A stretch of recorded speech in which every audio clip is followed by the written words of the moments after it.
Your mind is key to success.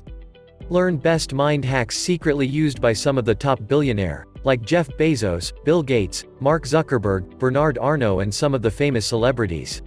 Click the link in description to learn best mind hacks to get rich and to be successful in your life. Take action now. So, let's start the video. There is not a person in this room that is not constantly up under attack.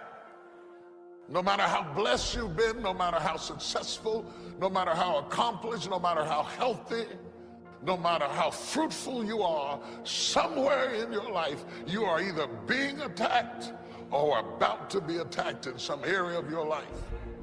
And God says, I'm going to bless you, but you've got to dress for the battle while you receive the blessing. With every blessing, there is a battle. I would venture to say the greater the blessing, the greater the battle. The enemy would not send that level of battle against you if there were not that level of blessing before you. The level of battle you face is an indication of the level of blessings that you stand to receive. No robber robs an empty house.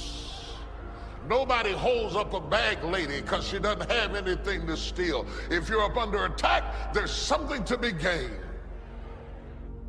See, you got all dressed up not to run, you got dressed up to stand, not to give place or territory, not to evacuate the turf that's yours.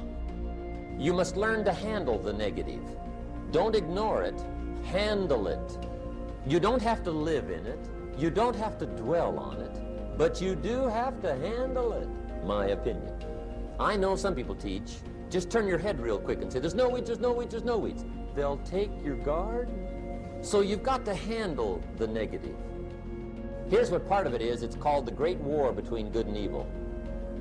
And there is a war on. The minute you were born, you got involved in the war between good and evil, between darkness and light, between negative and positive, between evil and good, between tyranny and democracy, between weeds and human activity. I mean, the war is on.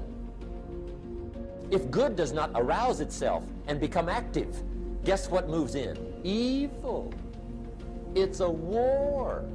A mental war, a physical war, a financial war, between enterprise and ease, between accomplishment and failure. It's a war. You're being fought by imaginations, shadows, and ghosts. Some of you are stressed to death over what ifs and maybes. You're being stabbed by suppose. You lay in the bed wrestling with ghosts of what ifs and maybes and suppose and I think and I heard and I felt, and you wake up tired in the morning because you might have slept but you didn't rest, because all in your sleep you've been fighting. Most people are living their lives from a heart place and not a head place. They are so engrossed with what the heart feels that they have not covered what the head thinks. Most people are governed by their emotions. They're having a heart experience in a head fight. You will never win a battle if you're having a heart experience in a head fight. You're telling the enemy how you feel has nothing to do with what you know. And if you're going to deal with a knower, never approach a knower with feelings. You got to approach a knower with facts. The enemy wants to cut off your head and leave you with feelings.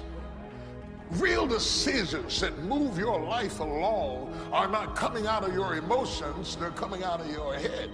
Real opportunities that God would open up for you have to come out of your head and not out of your feelings. There are so many people that are so abstract and they're just moving along from day to day out of their emotions and their fear. I don't know, I'm just not feeling it today. I'm just not feeling it today. Come back on Thursday. I might be feeling on Thursday. I'm not in the mood for this. I can't handle this. And every time you do it, you're canceling out opportunities. A person who does not function out of their head is a person without government. A person who moves totally out of their emotions is exempt from the greater opportunity than life, because you will forfeit what God has given you because of how you feel. Somebody asked me one time, what quality would I pick if I wanted to work with somebody? And you know what I picked first? Number one, strong feeling. Please, number one, give me somebody that feels strong about most anything. I don't even care, just so they believe it. Even if they disagree with me, wonderful, just so they disagree vigorously. I'm not saying it's easy to win those kind of people to your point of view, but I'd rather do that than to try to resurrect people from the dead. Pump them up every month, pump them up, pump them up. I pass. God did not promise you that your feelings would line up with the facts. How many of us are living a headless life because we have not separated how we feel from what we know? You can't work with people like that. You really can't work with people like that, because if I criticize your work, it doesn't mean I criticize you. And to have to babysit your feelings, when I don't have time to babysit your feelings, I need you to correct the problem and go back to work. It's not personal if you do it right. I know that's culture shock to a lot of you, because everything you've ever gotten, you've gotten out of your feelings. But let me tell you, the devil is not fighting you over your feelings. He is fighting you over your head. He is giving you images and imaginations and threats of disaster to send your head into a panic mode so that you will digress mentally from the leadership that the rest of you needs. It has to come from the facts and not the feelings. Are you a kingdom without a king? Are you so busy managing the emotional relationships that you have that you don't have the energy to think the thoughts you need to think to go where you need to go?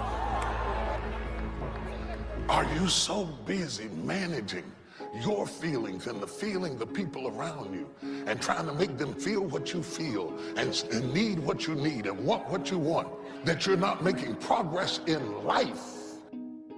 The definition of lunacy is to keep doing the same thing expecting a different result. So why are you doing what doesn't work? If flipping out on her isn't working, why are you still doing it? If giving him a piece of your mind hadn't worked in the first 15 years, wouldn't it be a good time now to change strategies? Why are we loyal to ineffectiveness? Why are we loyal with ineffectiveness? And we are loyal to things that we know don't work, but because this is how I feel. You don't have to force yourself or motivate yourself to think negatively, to be depressed, to hate somebody, to want revenge, to want to get back at somebody, to beat yourself up over the head, to feel loaded with guilt. You don't have to make any effort to do that. Your mind is on automatic. It will do that by itself.